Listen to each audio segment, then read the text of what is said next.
मित्रों, जय श्री कृष्ण। मैं पंडित रमेश चंद्र पटेरिया, इंजीनियर एवं एस्ट्रोलॉजर, अपनी यूट्यूब चैनल ग्रह चाल में आप सभी का हार्दिक स्वागत और अभिनंदन करता हूं। मित्रों, आज हम एक ऐसे योग के बारे में चर्चा करेंगे जिससे जो है बहुत से लोग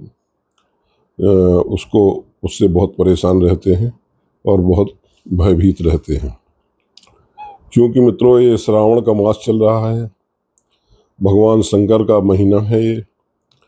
इसमें सोमवार को भगवान शिव के जगह जगह अभिषेक होते हैं, महामृत्युंजय जाप होते हैं और जो है रुद्राक्ष वगैरह को भी लोग सिद्ध करके पहनते हैं।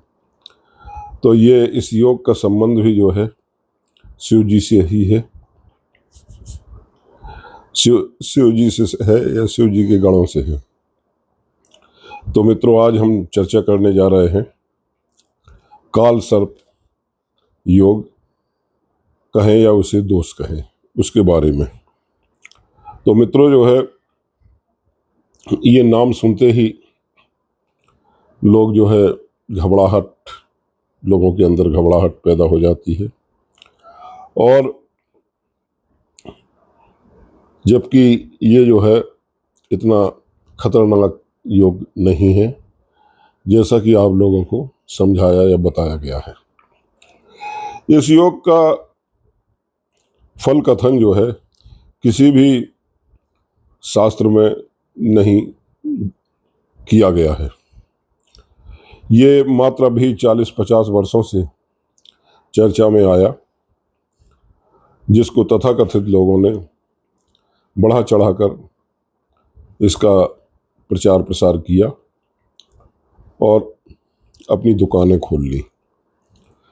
मित्रों, इस योग के बारे में लाल किताब में विस्तार से चर्चा दी गई है, जिसमें यह योग बड़ा भयंकर और व्यक्ति के जीवन के लिए खतरनाक सिद्ध होना बताया गया है।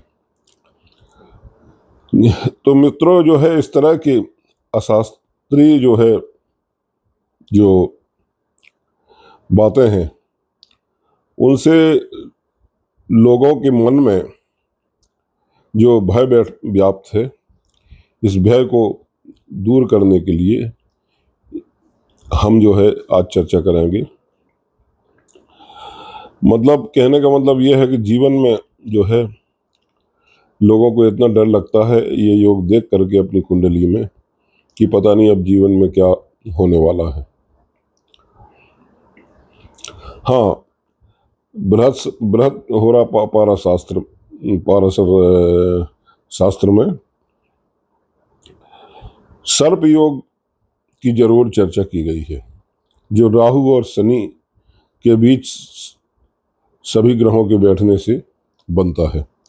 किंतु काल सर्प दोष नाम की किसी भी चीज का जिक्र होरा शास्त्र में नहीं किया गया। तो आज मैं आपकी राय बहुत सरल बनाने वाला हूं। आप किसी ज्योतिषी के पास ना जाएं, ना ही अपनी कुंडली किसी को दिखलाएं, और आप बहुत डरें नहीं, घबराएं नहीं। आप अपनी कुंडली में अगर ये देखते हैं कि राहु और केतु की एक्सिस में सारे ग्रह फंसे हुए हैं, और अगर आपको ये बताया गया है कि ये आपका काल सर्प योग या दोष बना है, तो फिर आप अपनी कुंडली का स्वयं परीक्षण करें। और आज मैं जो है आपको कुंडली का मैं इस योग के परीक्षण की विधि भी समझाऊंगा। चूंकि राहु और केतु एक जो है असुर के दो हिस्से हैं। जैसा कि आप लोगों ने सुना ही होगा कि भगवान विष्णु ने समुद्र मंथन के दौरान इस दैत्य को दो हिस्सों में काट दिया था, जो एक सिर बना और दूसरा धड़ बना। तो सिर को राहु का नाम दिया गया और धड़ को केतु का नाम दिया गया। चूंकि ये जो है दैत्य था और बहुत ही क्रूर था, तो ये जो है बात तो सच है कि यदि क्रूर ग्रहों के भाव में या मध्य में अगर शुभ ग्रह या और अन्य ग्रह जो है आकर बैठते हैं, तो जो है कुंडली की जो उत्पादक क्षमता है, या जिसको कहना चाहिए कि फल देने की जो क्षमता है, उस पर जरूर बुरा प्रभाव पड़ता है। लेकिन ऐसा कुछ नहीं है कि आपके जीवन में जो कुछ भी हो रहा है वह सब काल सर्प दोष या योग के कारण हो रहा है। तो आज मैं आपको कुछ जो है ऐसे सूत्र दूंगा कि जो आप स्वयं देखकर जान सकते हैं कि आपकी कुंडली में ये दोष बनता भी है या नहीं। यदि बन भी रहा है तो आपको मैं एक सरल उपाय और जो है उसके बारे में बताऊंगा, जिससे ये ग्रह जो है अपनी पूरी ऊर्जा के साथ आपके जीवन में बदलाव लाएंगे और आप उनको सही समय पर एक्टिव करेंगे।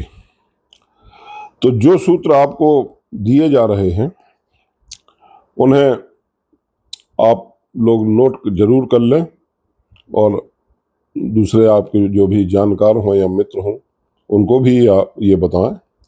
आप स्वयं ज्योतिषी बन करके इन सूत्रों को अपनी कुंडली पर लगाएं। आपको पता चलेगा कि कितने जो है ये सूत्र कितने सच्चे हैं।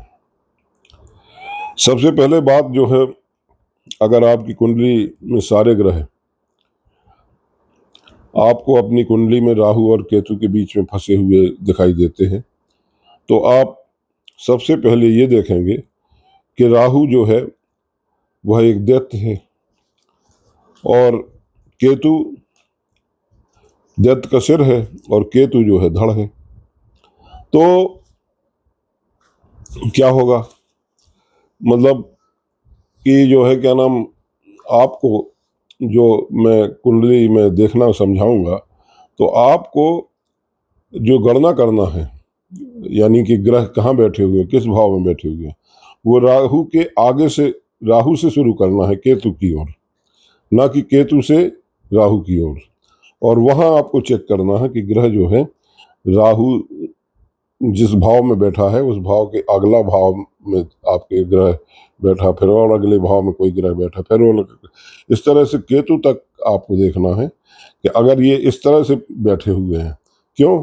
क्योंकि राहु जो है बकरी चलता है, राहु उल्टा चलता है, और अन्य ग्रह जो है, मतलब राहु क्लॉकवाइज चलता है और अन्य ग्रह जो है कुंडली में एंटी क्लॉकवाइज चलते हैं।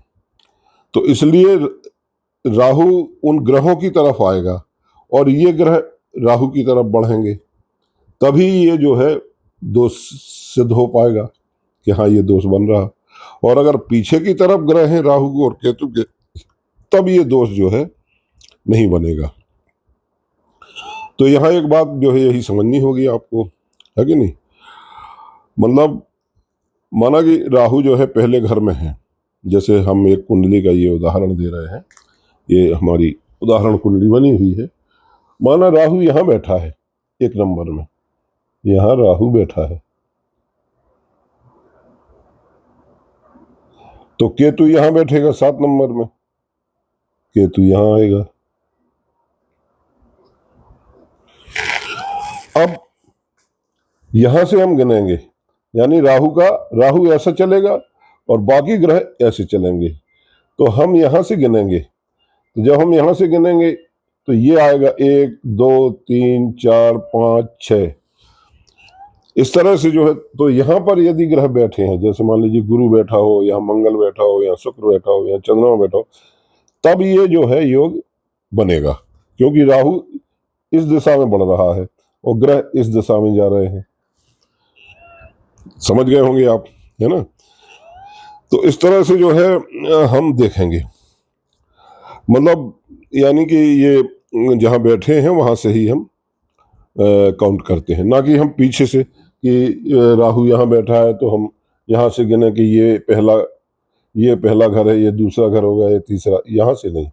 राहु को यहाँ की तरफ, जहाँ की तरफ राहु जा रहा है उसी तरफ हमको देखना है।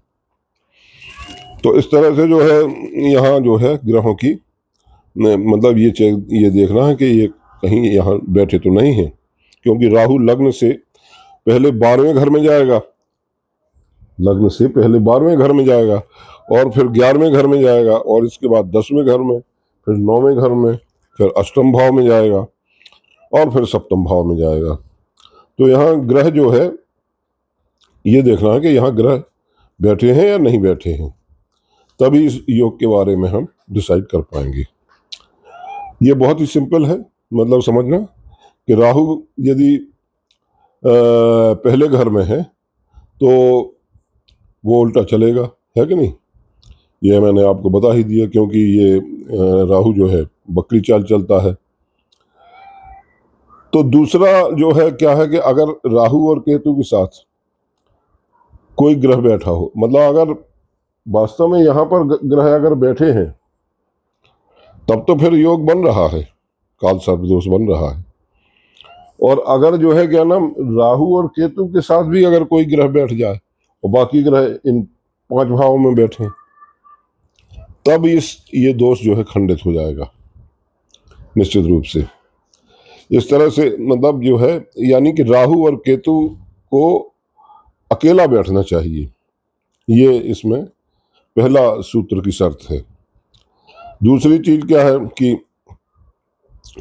मतलब राहु और केतु के बीच सारे ग्रह यदि बैठे हैं, परंतु कोई एक ग्रह, एक घर खाली है, मतलब जैसे हम ये यहाँ से देखा आपने कि यहाँ गुरु बैठे हैं, यहाँ चंद्रमा बैठे हैं, यहाँ मंगल बैठे, अब ये खाली हो गए, यहाँ बुध बैठे हैं, तो ये घर खाली हो गया। तो यदि ग्रह अगर कोई घर खाली है तब भी ये जो है दोष जो है खंडित हो जाएगा, मतलब खंडित माना जाएगा, ये नियम है।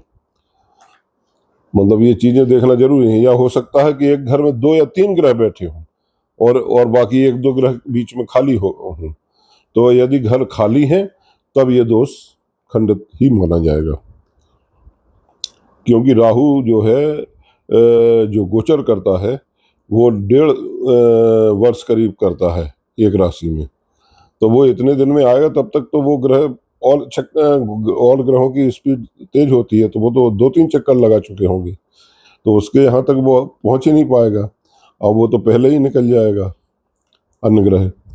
इस तरह से जो है एक हाउस यदि खाली है, एक भी हाउस खाली है, तो ये योग खंडित हो जाता है। यानी कि पूरे घरों में ग्रह बैठे होना निश्चित है, जरूरी है, मतलब एक माला की तरह जो है क्या नाम ये बनना चाहिए, तभी ये योग माना जाएगा। चौथा सूत्र क्या है मित्रों, पहले तो राहु और केतु के साथ कोई ग्रह मतलब नहीं होना चाहिए, और फिर भी अगर जो है ग्रह बैठा है और आपको कोई समझाता है कि नहीं भाई यहाँ तो काल सर्प दोष बन रहा है आपका, मान लीजिए राहु के साथ चंद्रमा बैठ गया या केतु के साथ मंगल बैठ गया, कोई भी ग्रह बैठ गया, और बाकी ग्रह इन 5 घरों में बैठे हैं, तो वो व्यक्ति समझाएगा कि नहीं भाई राहु के साथ बैठा है, मतलब ये बाहर नहीं है, मतलब इस तरफ नहीं आया है, वो यहीं बैठा है राहु और केतु के साथ। तो कोई ज्योतिषी ये भी समझा देते हैं कि नहीं ये तो काल सर्प दोष है, तो उसमें आप कैसे चेक करेंगे, फिर आपको डिग्री देखनी होगी ग्रह की, ग्रह के अंश देखना होंगे। यदि जो ग्रह बैठा है उसके अंश राहु से यदि अधिक हैं, मान लीजिए राहु 10 डिग्री पे बैठा है और मंगल उसके साथ बैठा है और मंगल 25 डिग्री पे है, तब ये दोष खंडित हो जाएगा। क्यों? क्योंकि राहु 10 डिग्री पे बैठा होगा तो राहु एक राशि में कितना मैंने बताया 1.5 वर्ष, मतलब 18 महीने, और 30 अंश कवर करता है, तो लगभग जो है 1 महीने में वो 2 अंश ही चलेगा, और वो 25 डिग्री पे ग्रह है मान लीजिए मंगल, तो वो मुश्किल से 3-4 दिन 5 दिन में या 10 दिन में वो निकल जाएगा, तो वहां तक वो राहु आ ही नहीं पाएगा, उसकी पकड़ में वो ग्रह आ ही नहीं पाएगा, तब ये दोष जो है खंडित हो जाएगा। तो ये पॉइंट देखना, ये सिद्धांत जो है जरूरी आप लोग याद रखें, क्योंकि ये बहुत इंपॉर्टेंट है। कई बार ऐसा होता है कि राहु या केतु के साथ कोई ग्रह बैठा होता है, इसी तरह ये केतु पे भी लागू होगा। मतलब राहु और केतु की डिग्री यदि उसके साथ बैठे ग्रह की डिग्री से कम है और उस ग्रह की डिग्री ज्यादा है, तो जो है ये दोष खंडित माना जाएगा। अब अगला सिद्धांत अगर ये क्या है कि अगर ये सारे पॉइंट जो है आपकी कुंडली में मान लीजिए फिर मतलब बैठ रहे हैं, नहीं कट पा रहे हैं, यानी कि राहु केतु के साथ एंटी क्लॉक वाइज वाली शर्त भी पूरी हो रही है, और कोई खाना भी मतलब खाली नहीं है, ग्रह बैठे हैं सारे खानों में जो भी है राहु और केतु के मध्य में, और इसके अलावा जो है क्या नाम डिग्री भी जो है वो है कम हो रही है और खंडित नहीं हो पा रहा दोस्त, तब फिर आपको क्या है, आपको अपनी नवांश कुंडली देखनी होगी। यदि नवांश कुंडली में ग्रह जो है स्कैटर्ड हो गए हैं, अलग अलग बैठ गए हैं, इधर उधर हो गए हैं, और राहु केतु की मतलब जो एक्सेस है उससे दूर दूर हट गए हैं, छिटक गए हैं, तब भी ये दोष जो है नहीं माना जाएगा। और अगर उसमें नवांश कुंडली में अगर इसी तरह से बैठे हैं, मतलब हो सकता है भाव बदल जाए या उसकी राशि बदल जाए, लेकिन राहु और केतु की एक्सिस के अंदर ही बैठे हुए हैं बाकी 7 ग्रह, तब तो ये दोष बनेगा। तो ज्योतिष मित्रों क्या है कि ज्योतिष को कोई ये नहीं कह सकता कि ये इसके फार्मूले मैंने इजाद किए हैं। ज्योतिष में तो हमारे जो है ऋषियों मुनियों और संतों के द्वारा जो है क्या नाम जो सिद्धांत बनाए गए हैं, उन्हीं को आधार बनाकर हम लोग जो है आगे काम करते हैं। इसमें हम लोग कुछ घटा बढ़ा नहीं सकते। और ये चूंकि इतना वैज्ञानिक मत उस समय में, उस काल में मतलब जो है सिद्ध किया गया कि जो आज भी जो घटनाएं हैं वो सच निकल रही हैं। तो ज्योतिष क्या है कि एक बहुत ही गूढ़ जो है विषय है। इसको जो है ये अलग बात हो सकती है कि मतलब मेरे देखने का नजरिया कुछ और हो और दूसरे ज्योतिषी का देखने का नजरिया कुछ और हो, लेकिन परिणाम उसी परिणाम पे पहुंचेंगे। नजरिया अलग अलग हो सकता है, लेकिन मंजिल जहां पहुंचना है वो वहीं पहुंचेंगे। तो ये चीजें जो हमें शास्त्रों से जो है अपने गुरुओं से सीखने को मिली हैं, क्योंकि मैं देखता हूं कि आप सब लोग जो है में से बहुत सारे लोग जो है बिना बात परेशान रहते हैं। क्यों? बहुत सारे लोग जो है इस योग से परेशान रहते हैं। तो इस योग, कोई भी योग है दुर्योग है कुंडली में, तो उनका जो है काउंटर भी दूसरे ग्रह करते हैं, या ऐसे सूत्र दिए हुए हैं कि उनसे उनका काउंटर भी होता है, यानी वो कटता भी है या वो फेल भी होता है। जैसे मान लीजिए कोई अच्छा योग बना आपकी कुंडली में केंद्र में या त्रिकोण में, और किसी ग्रह का बना, मान लीजिए बृहस्पति ने कोई आपका योग बनाया, मान लीजिए गजकेसरी योग बनाया। अब बृहस्पति की दशा आपकी कुंडली में आपके जीवन में सबसे उत्तरार्ध में पीछे हो, यानी 80-90 साल के बाद हो आ रही हो, तो कोई ठिकाना तो नहीं है कि वो उसका हमको फल मिल पाएगा या नहीं इतने लंबे समय के बाद। व्यक्ति इतना लंबी, क्योंकि ये दशाएं तो 120 वर्ष को लेकर के गणना की गई हैं सारे ग्रहों की, तो ये चीजें भी हो जाती हैं। और कोई दशा हो सकता है हमारे बचपन में ही बहुत अच्छी दशा थी, यानी धन से संबंधित अच्छी दशा थी, रोजगार से संबंधित बहुत अच्छा थी, वो हमारे बचपन में ही निकल गई। कोई बहुत खराब दशा थी, मान लीजिए शनि की खराब दशा थी, वो हमारे बचपन में ही निकल गई, 8-10 साल की उम्र तक तो हमको पता ही नहीं चल पाया, है कि नहीं। तो ये सब अलग अलग हैं। मतलब अब कोई योग बनता है कुंडली में तो दूसरा दुर्योग भी बनने लगता है। अब मान लीजिए चंद्रमा है और मंगल है, वो एक बहुत बड़ा योग बना रहे हैं, और वैसे देखा जाए तो दोनों की शत्रुता है, मतलब मंगल चंद्रमा को शत्रु मानता है। तो इस तरह से ये चीजें एक सिद्धांत मतलब जो है, अब एक सिद्धांत और भी है। वो क्या है, अगर ये सब बातें जो है मान लीजिए लगा ली आपने कुंडली में, लेकिन अगर जो है बृहस्पति जो शुभ ग्रह है, नैसर्गिक शुभ ग्रह है, बृहस्पति हुए, शुक्र हुए या बुध हुए, और वो आपकी कुंडली में जहां पर ये राहु केतु का काल सर्प दोष बना है, और उस उनके बीच में वो अगर केंद्र स्थान में बैठ गए हैं, तब भी ये जो है दोष भंग माना जाएगा, क्योंकि बृहस्पति हुए, शुभ ग्रह हुए, वो वहां अच्छे योग का निर्माण करते हैं, कारक ग्रह कहलाते हैं, योग कारक ग्रह होते हैं। तो ये भी चीज है, तो ये भी देखना जरूरी है। या बृहस्पति की दृष्टि इन अशुभ ग्रहों पर पड़ रही हो, मान लीजिए बृहस्पति जो है बैठा हुआ है 5वें घर में या 9वें घर में, और ये इसी एक्सिस को देख लें हम, तो बृहस्पति यहाँ 9वें घर में बैठ करके लग्न को 5वीं दृष्टि से देखेंगे। भले ही राहु भी पलट के देख रहा है, लेकिन राहु केतु की उतनी दृष्टियों का प्रभाव नहीं माना गया है, क्योंकि ये छाया ग्रह है। तो और दूसरा, राहु बृहस्पति तो जहां देखता है वहां शुभता ही लाते हैं, तो वो लग्न को शुभ ही करेंगे। तो इस तरह से यहाँ भी दोष में जो है कमी आने लगती है। तो मतलब इस निश्चित रूप से जो है ये जो है कमी आएगी, तो ये देखना भी जरूरी है। इस तरह से हमको जो है सारे पॉइंट्स को देखना जरूरी है। अब मित्रों, हम उदाहरण के तौर पे आपको कुछ कुंडली दिखाते हैं,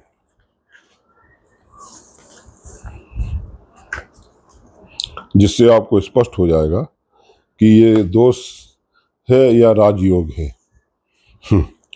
जैसे ये सचिन तेंदुलकर जी की कुंडली है, ये कन्या लग्न की कुंडली है, ठीक है। अब इसमें जो काल सर्प दोष कहा गया, यानी कि राहु बैठे हुए हैं 4थे घर में और केतु बैठे हुए हैं 10वें घर में, तो ये 4थे और 10वें घर से जो दोष बनता है, वो शंखपाल नामक सर्प दोष, काल सर्प दोष बनता है।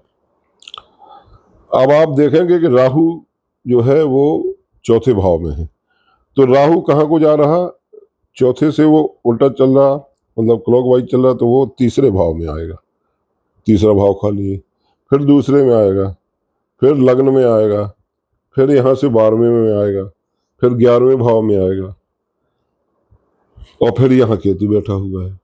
तो ये दोष उल्टी साइड बन रहा है, मतलब ये ग्रह बैठे हुए हैं, केतु जो यहाँ से चल रहा है केतु की तरफ से बन रहे हैं। तो कोई सर्प पूंछ की तरफ से तो आगे चलता नहीं है, अपने मुख की तरफ से ही आगे चलता है, तो ये तो पूंछ है उसकी। तो इसलिए ये ग्रह यहाँ बैठे हुए हैं, जैसे आपके ये 9वें भाव में शनि बैठे हैं, और ये मतलब 10वें भाव में केतु है, 8वें भाव में बुध और शुक्र की युति है, और आपके 7वें भाव में बुध बैठे हुए हैं। दूसरा इसमें ये भी देखेंगे कि बुध एक योग कारक ग्रह है और लग्नेश भी है, लग्न का भी स्वामी है, तो ये लग्न शुभ ग्रह है और केंद्र में बैठा है, तो मैंने बताया था कि वहां पर दोष वैसे भी खंडित हो जाता है, तो ये योग कारक ग्रह है। इसी तरह से चंद्र और राहु के साथ चंद्र बैठे हैं, चंद्र भी शुभ ग्रह है, और यहाँ पर मंगल और गुरु बैठे हुए। तो इस तरह से जो है क्या है कि ये शंखपाल नामक जो काल सर्प दोष बना है जो है, वो सभी ग्रह राहु की विपरीत दिशा में बैठे हुए हैं। तो ये जो हमने सूत्र बताया था, दूसरा सूत्र ये भी बताया था कि चंद्र और राहु के साथ है, और जो है 6ठा घर खाली भी है, हाँ 6वां घर इसमें देखिए खाली भी है, तो भी ये दोष जो है भंग हो रहा है। अब चूंकि ये एक सेलिब्रिटी सचिन तेंदुलकर जो है, वो क्या कहना चाहिए कि मास्टर ब्लास्टर क्रिकेट में माने जाते हैं, तो उनकी ये कुंडली है, तो इन ग्रहों से इनके बहुत ही अच्छे महायोग भी बने। क्यों?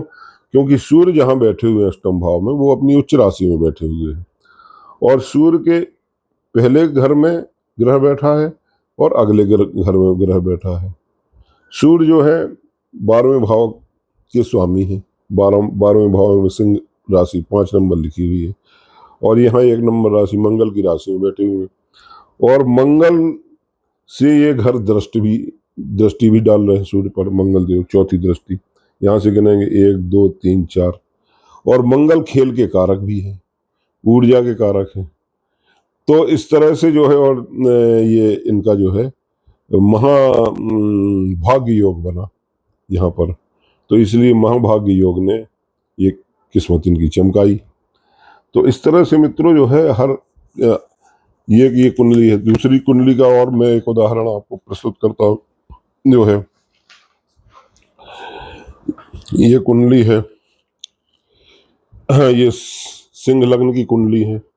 ये बहुत ही सुप्रसिद्ध ईएनटी डॉक्टर हुए हैं, तो ये इनकी कुंडली है। अब इनकी कुंडली में जो है वो राहु बैठा हुआ है पंचम भाव में, और केतु जो है बैठे हुए हैं आपके 11वें भाव में। तो 5वें और 11वें भाव से जो है पद्म नामक जो है काल सर्प दोष बनता है। तो अब ये सूर्य बैठा है पंचम भाव में राहु के साथ, तो एक तो ये ग्रह बैठ गया।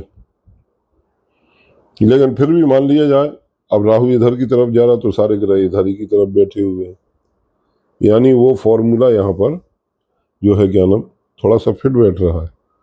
लेकिन आप देखेंगे कि लग्न जो है, लग्न भाव खाली है, तो इनको कुछ संघर्ष तो आए, क्योंकि क्रूर ग्रहों के बीच ग्रह बैठे हुए हैं, तो इनको कुछ संघर्ष आए। इनको जो है क्या नाम, इनको आय में भी इनकी कमी रही, लेकिन बाद में ये जो है किसी बड़ी कंपनी में चले गए, और वहाँ पर जो है ये इसके ईएनटी मतलब ईयर नोज और थ्रोट डिपार्टमेंट के हेड ऑफ द डिपार्टमेंट हुए, और ये बहुत अच्छे ईएनटी के सर्जन माने गए। तो इस तरह से, क्योंकि इनका यहाँ पर ये काल सर्प दोष कई जगह खंडित हो रहा है। एक तो देखिए ग्रह यहाँ बैठा है सूर्य, इसी तरह केतु के साथ भी मंगल बैठे हुए हैं। तो ये चीजें भी देखने की जरूरी होती हैं, मैंने जैसे अभी बताया था। अब एक कुंडली और देखते हैं। इस कुंडली में देखेंगे आप, इस कुंडली में ये राहु बैठे हुए हैं आपके 9वें भाव में, और केतु बैठे हुए हैं कहाँ, तृतीय भाव में। तो 9वें और तृतीय भाव में जो योग बनता है वो शंखनाद नामक जो है काल सर्प दोष बनता है।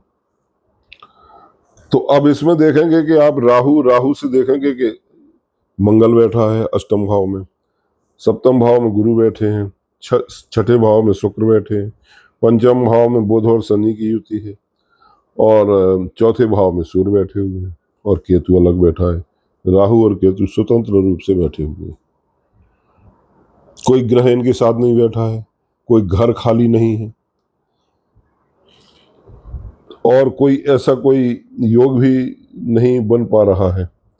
गुरु जरूर जो है केंद्र में बैठे हैं, लेकिन वो कोई योग गुरु जो है, हालांकि गुरु इसके लग्न के मालिक हैं, लग्न के स्वामी हैं, तो ये योग तो हुआ ये। लेकिन इसमें फिर भी चूंकि ये सब ग्रह जो हैं राहु और केतु की पकड़ में है, क्योंकि इनकी डिग्रियां जो हैं कम है, और राहु इधर की तरफ बढ़ रहा है, तो वो कहीं ना कहीं बीच में टकराव होना ही है। ये इधर की तरफ बढ़ेंगे, ये इधर की तरफ बढ़ेंगे।